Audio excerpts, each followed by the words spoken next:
الحمدللہ وکفا والصلاة والسلام على سید الرسل وخاتم الانبیاء وعلى آلہ المجتبى اما بعد اعوذ باللہ من الشیطان الرجیم بسم اللہ الرحمن الرحیم وما ارسلناک الا رحمتا للعالمین قال النبي صلى الله عليه وسلم أول الأنبياء آدم وآخرهم محمد قال النبي صلى الله عليه وسلم أنا حظكم من الأنبياء وأنتم حظي من الأمم قال النبي صلى الله عليه وسلم لو كان بعدي نبي لكان عمر صدق الله العظيم وصدق رسوله النبي الكريم۔ میرے معزز اور مکرم اور محترم حضرات علماء کرام، اساتذہ اعظام، بزرگان دین، شیوخ حدیث، اکابرین امت، میرے سامنے تشریف فرما میرے معزز اور مکرم اور محترم غیور اور باضمیر پشاور کے باسیوں، السلام علیکم۔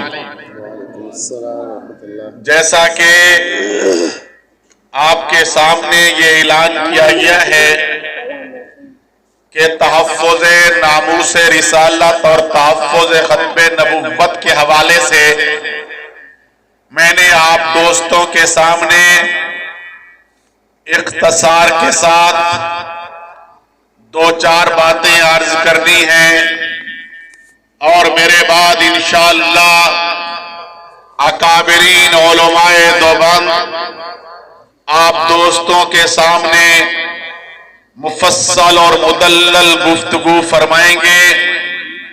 مجھ سے قبل بھی ہمارے بزرگ اور اکابر آپ سے محو گفتگو ہو چکے۔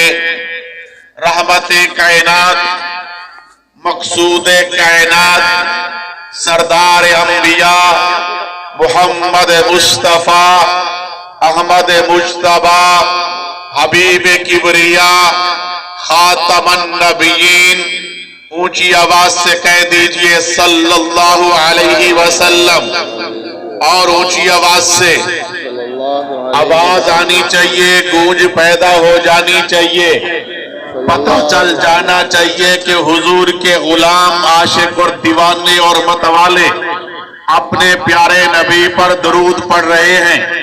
اونچی آواز سے کہہ دیجئے صلی اللہ علیہ وسلم۔ آپ صلی اللہ علیہ وسلم کے تشریف لے آنے کے بعد میرے اللہ نے ہمیشہ ہمیشہ کے لیے سلسلہ نبوت کو مکمل کر دیا۔ نبوت اپنی تکمیل کو پہنچی۔ آپ صلی اللہ علیہ وسلم اللہ رب العزت کے آخری نبی، آخری رسول اور آخری پیغمبر ٹھہرے۔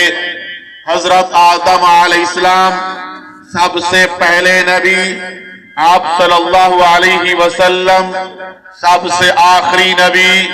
پہلا وہ ہوتا ہے جس سے پہلے کوئی نہ ہو، آخری وہ ہوتا ہے جس کے بعد کوئی نہ ہو۔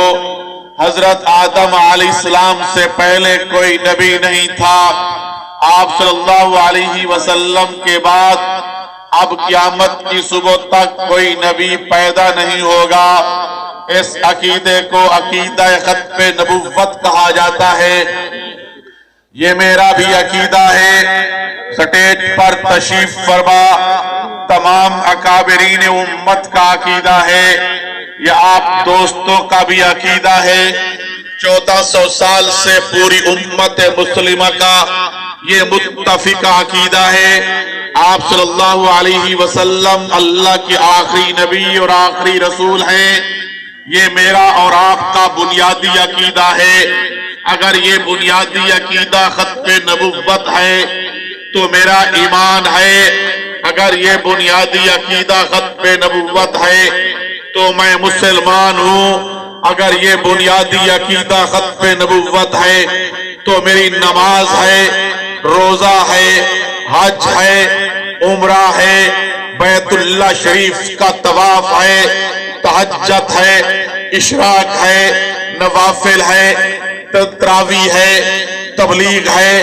اگر یہ عقیدہ ختم نبوت نہیں، نہ تو میرا ایمان ہے، نہ میں مسلمان ہوں۔ یہ دین اسلام کی بنیاد ہے اور تمام حضور کی امت کا بنیادی عقیدہ ہے۔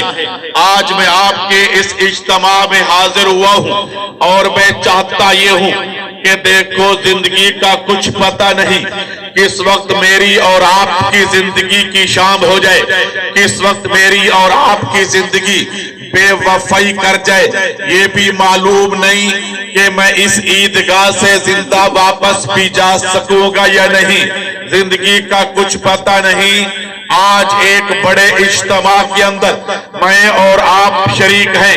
میں چاہتا یہ ہوں کہ اپنے ساتھ بیٹھنے والے اپنے بھائی کو اپنے اس بنیادی عقیدے کا گواہ بناتے ہوئے اونچی آواز سے اپنے اکابرین کے سامنے بھی میں اپنے عقیدے کا ایک مرتبہ ضرور اظہار کر لوں۔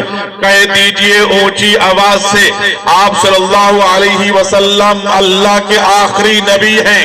آپ صلی اللہ علیہ وآلہ وسلم اللہ کے آخری نبی ہیں۔ اتنی ڈھیلی اور اتنی سست آواز تو میں کبھی نہیں سنا کرتا۔ شاید آپ دوستوں نے یہ سمجھا کہ آپ صرف اپنے بنیادی عقیدے کا اظہار کر رہے ہیں، بالکل ایسا نہیں۔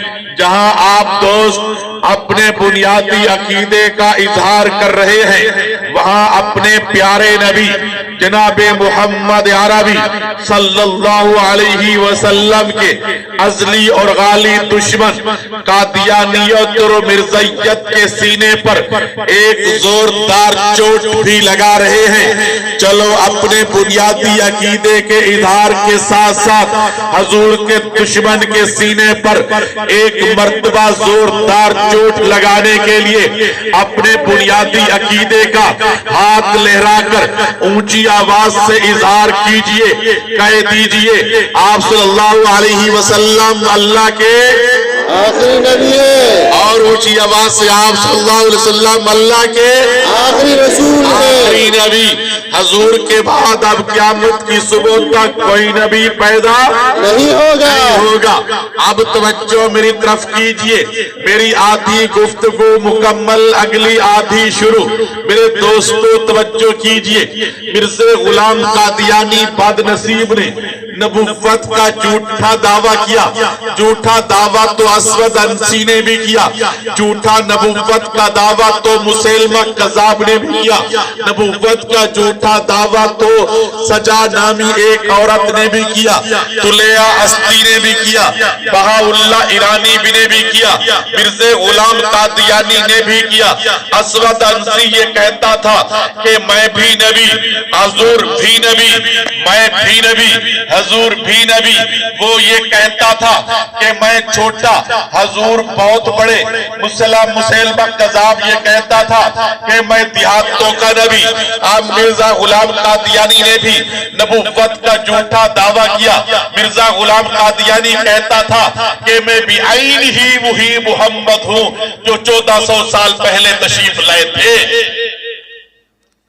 یہ مرزا غلام قادیانی کہتا ہے کہ میں حسن کے لحاظ سے بھی وہی محمد ہوں، میں تقوی کے لحاظ سے بھی وہی محمد ہوں، میں پرہیزگاری کے لحاظ سے بھی وہی محمد ہوں۔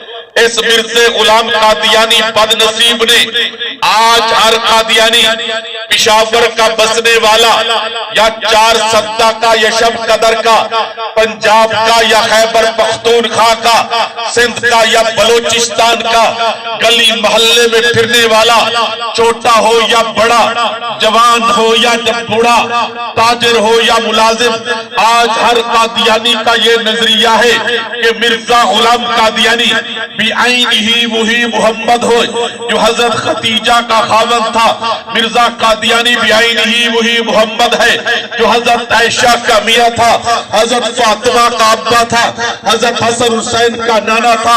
آج ہر قادیانی مرزا غلام قادیانی کو بطور محمد رسول اللہ کے پیش کیا جا رہا ہے۔ میرے دوستو، جس وقت اس مرزا قادیانی نے نبوت کا جھوٹا دعویٰ کیا، ہمارے اکابرین نے، ہمارے بزرگوں نے، علماء دیوبند نے اس فتنے کا ہر میدان کے اندر مقابلہ کیا۔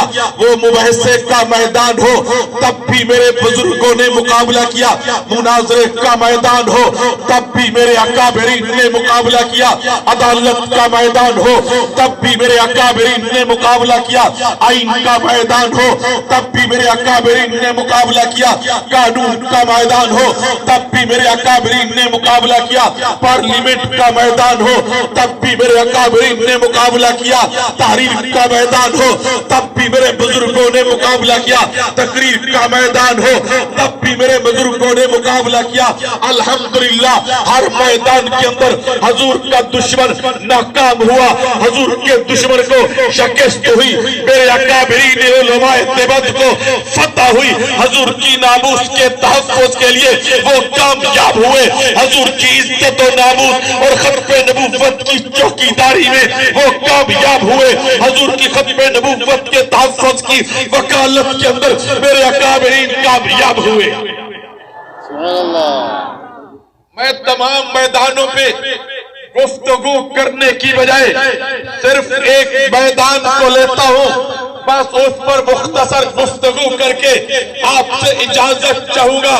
میرے دوستوں بزرگوں، 1947 سے لے کر 1974 تک، 1947 سے لے کر بولو اونچی آواز سے 1974 تک، 1974 تک یہ میری گفتگو علماء کے لیے بھی ہے، یہ میری گفتگو سامنے بیٹھنے والے سامعین کے لیے بھی ہے۔ مجھے اجازت بھی دیں گے اگر میں کوئی آپ سے سوال پوچھ لوں اس کا مجھے جواب بھی دے دیجئے۔ توجہ میری طرف، 1947 سے لے کر 1974 تک آپ کے ملک کی سرزمین پر، آپ کی ملک کی ریاست کی سرزمین پر حضور کے دشمن قادیانی اور مرزائی، یہ ملک مجھے کسی نے بطور تحفے کے نہیں، بطور ہدیہ کے نہیں، بطور گفٹ کے پیش نہیں کیا تھا۔ یہ ملک پاکستان بڑی قربانی دینے کے بعد معرض وجود میں آیا تھا۔ اس ملک کے حصول کے لیے 6 لاکھ مسلمانوں نے قربانی دی تھی، 6 لاکھ مسلمانوں نے اپنے جسم کے ٹوٹے اور ٹکڑے کرا دیے، 6 لاکھ مسلمانوں نے اپنے مقدس خون سے اللہ کی زمین کو رنگین کیا۔ بیٹے کے سامنے اس کے باپ کو ذبح کر دیا گیا، باپ کے سامنے بیٹے کے ٹکڑے کر دیے گئے، ماں کے سامنے اس کی بیٹی کو ذبح کر دیا گیا، بیٹی کے سامنے ماں کا سر تن سے جدا کر دیا گیا۔ میری عزت ماں بہنوں نے ہندو بدیے سے اپنی عزت بچانے کے لیے کنویں کے اندر چھلانگیں لگا دی، دریا راوی کا پانی خون آلود کر دیا گیا۔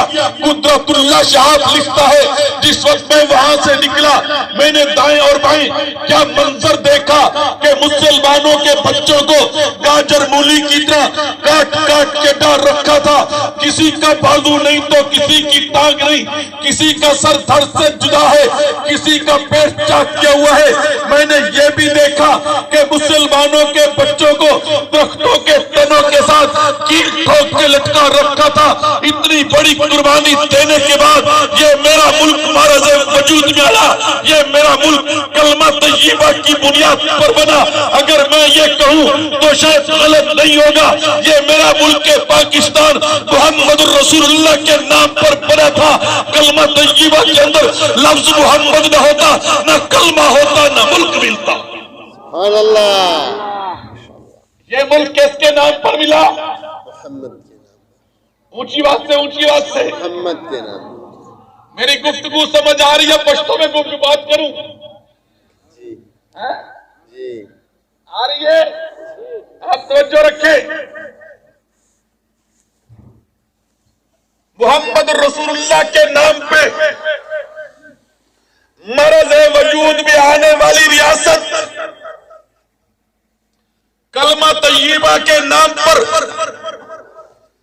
بننے والا ملک 1947 میں بنا۔ 1947 سے لے کر 1974 تک آپ کی ملکی سرزمین پر حضور کے دشمن، حضور کے باغی، دین کے دشمن، حضور کی امت کے ایمان کے ڈاکو 47 سے لے کر 74 تک اس سرزمین پر کھلے عام مرزا غلام قادیانی کو نبی کہتے رہے، تبلیغ کرتے رہے، لٹریچر تقسیم کرتے رہے، اذانیں دیتے رہے، عیدین پڑھتے رہے، اپنی عبادت گاہ کے مینار بناتے رہے، محراب بناتے رہے، کلمہ طیبہ اپنے گھروں پر لگاتے رہے۔ چناب نگر سے ٹولیوں کی شکل میں قادیانی نکلتے مسلمانوں کے ایمان کو لوٹنے کے لیے سفر کیا کرتے تھے۔ 1974 سے لے کر 47 سے لے کر 74 تک اگر کوئی عالم دین، اگر کوئی خطیب، اگر کوئی مقرر کھڑے ہو کر مرزا قادیانی اور اس کے ماننے والوں کو کافر کہتا، آپ کے ملک میں اس مولوی صاحب کے خلاف FIR درج ہوتی اور اس کو 3 سال سزا ہوتی۔ گویا کہ ملک کے بننے کے بعد آپ کے ملک میں حضور کے دشمن کو کافر کہنا جرم تھا۔ نعرہ تکبیر، اللہ اکبر، تاج تارا ختم نبوت، زندہ باد، تاج تارا ختم نبوت، زندہ باد، نعرہ تکبیر، اللہ اکبر۔ یہ کوئی نعرہ مارنے کی بات تو تھی نہیں، تشریف رکھیں بھائی، کوئی بات تو سن لے۔ نعرے لگانے کا مطلب یہ ہے کہ آپ کچھ نہیں سن رہے۔ توجہ، 47 سے لے کر 74 تک کوئی خطیب، کوئی مقرر، عالم دین اپنے خطبے میں، اپنے بیان میں، اپنی تقریر میں کھڑے ہو کر اگر مرزا قادیانی اور اس کے ماننے والوں کو کافر کہتا، 298 کے ساتھ اس پر FIR درج ہوتی اور اس کو 3 سال سزا ہوتی۔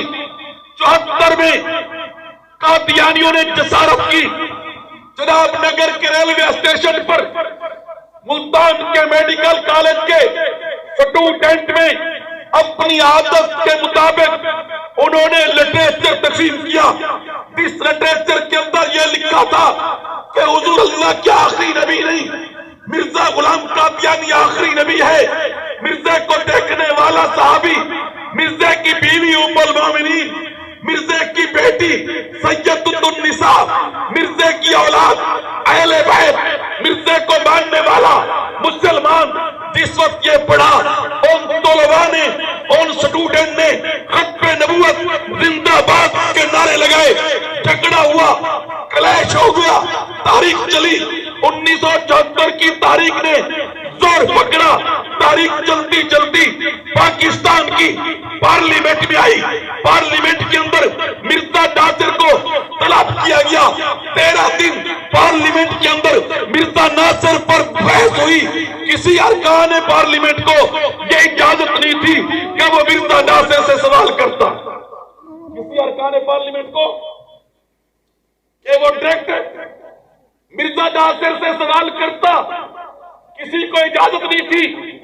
اٹارنی جنرل یحییٰ مختار اس سے سوال کرتا تھا۔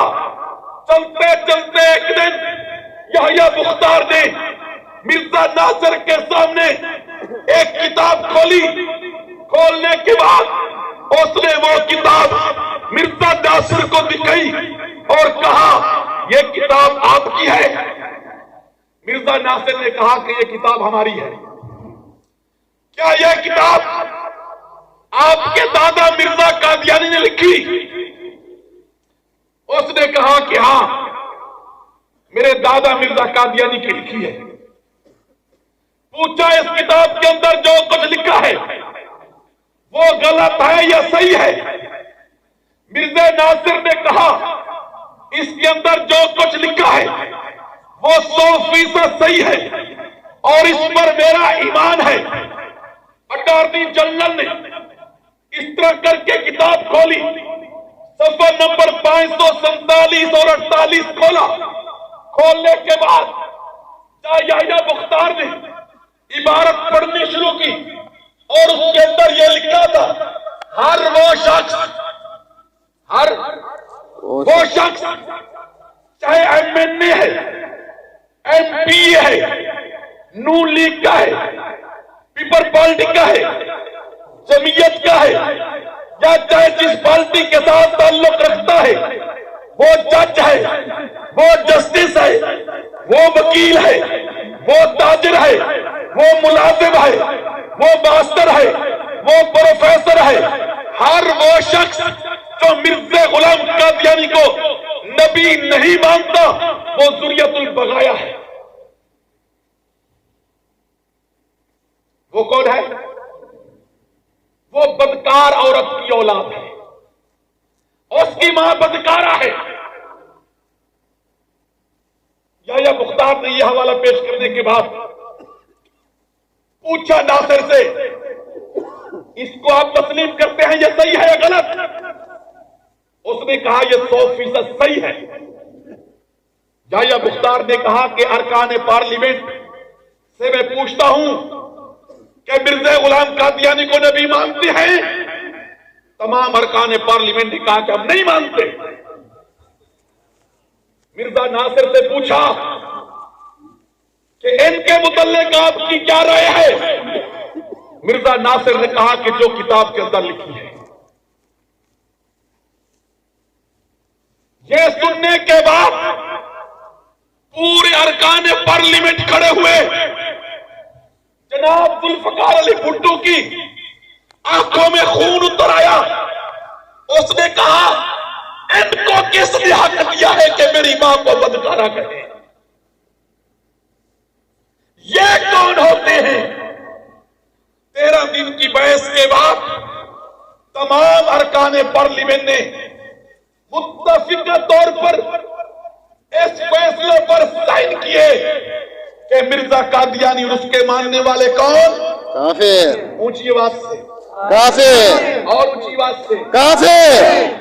47 سے لے کر 74 تک اگر کوئی عالم دین کھڑے ہو کر مرزا قادیانی اور اس کے ماننے والوں کو کافر کہتا، اس کے خلاف احتجاج درج ہوتی۔ آج پارلیمنٹ متفقہ طور پر اس فیصلے پر سائن کر رہی ہے کہ مرزا قادیانی اس کے ماننے والے کون ہیں؟ کافر۔ یہ محنت ہے میرے اکابرین، سبحان اللہ۔ یہ کاوش ہے میرے بزرگوں کی۔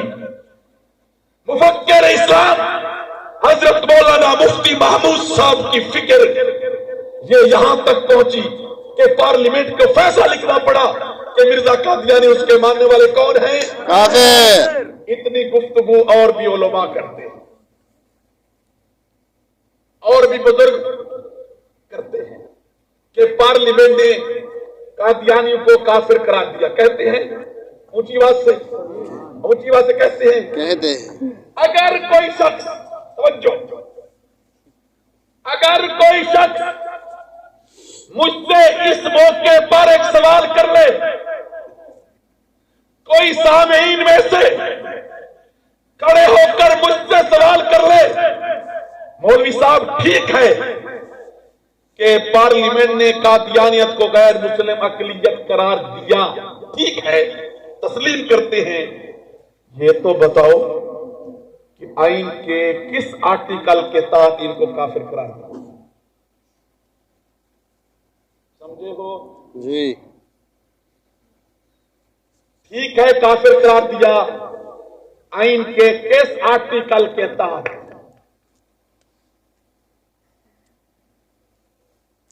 کیا آج کسی کو معلوم ہے پورے مجمع میں سے؟ 96 95 وہ کیا ہے جی؟ 295 سی 295 سی یہ ہے اگر کوئی شخص رحمت کائنات محمد عربی کی توہین کرے تقریراً تحریراً اشارتاً کنایتاً بڑی نقوش میں اگر حضور کی توہین کرے اس پر دفع لگتی ہے، دفع تعزیرات پاکستان دفع 295 سی اس کی سزا موت ہے، یہ بحث اور ہے۔ قادیانیوں کو پارلیمنٹ نے غیر مسلم اقلیت قرار دیا، آئین کے کس آرٹیکل کے تحت؟ جی کوئی توجہ میری طرف، اگر کوئی مجھ سے پوچھ لے تو میں چپ ہو جاؤں، کہے گا یہ چنگا مولوی صاحب اس کو پتہ ہی نہیں ہے، یہ ختم نبوت کا مجاہد بنا پھرتا ہے۔ توجہ میری طرف، آئین کے آرٹیکل 106 کی شق نمبر 3، آئین کے آرٹیکل کی 106 کی شق نمبر 3 اور 260 کی شق نمبر 3 کے تحت آج آپ کا جو آئین ہے اس کے آرٹیکل 106 کی شق نمبر 3 اور 260 کی شق نمبر 3 یہ کہتی ہے کہ مرزا قادیانی اور اس کے ماننے والے سارے کافر ہیں۔ کس آرٹیکل کے تحت؟ اونچی آواز سے 106 کی شق نمبر 3 اور 260 کی شق نمبر 3 کے تحت قادیانیوں کو غیر مسلم اقلیت قرار دیا گیا کہ مرزا قادیانی اور اس کے ماننے والے کون ہیں؟ کافر۔ کافر۔ توجہ کیجئے، اس فیصلے کے آنے کے بعد یہ فیصلہ 7 ستمبر 1974 میں آیا۔ 7 ستمبر 1974 کی شام کو سارے قادیانیوں نے کھڑے ہو کر یہ کہا کہ ہم پارلیمنٹ کے اس فیصلے کو اپنی جوتی کی نوک پہ رکھتے ہیں، ہم یہ فیصلہ نہیں مانتے، ہم یہ فیصلہ نہیں مانتے، ہم یہ فیصلہ نہیں مانتے۔ 74 سے لے کر 84 تک اپنے اکابرین کی کاوش اور محنت کو دیکھیے۔ 74 سے لے کر 84 تک قادیانی اپنے آپ کو مسلمان کہتے رہے، تبلیغ کرتے رہے، لٹریچر تقسیم ہوتا رہا، مینار بناتے رہے، محراب بناتے رہے، اپنے آپ کو مسلمان پوسٹ کرتے رہے۔ 84 میں آپ کے اکابرین کی جماعت عالمی مجلس تحفظ ختم نبوت نے بھرپور تحریک چلائی۔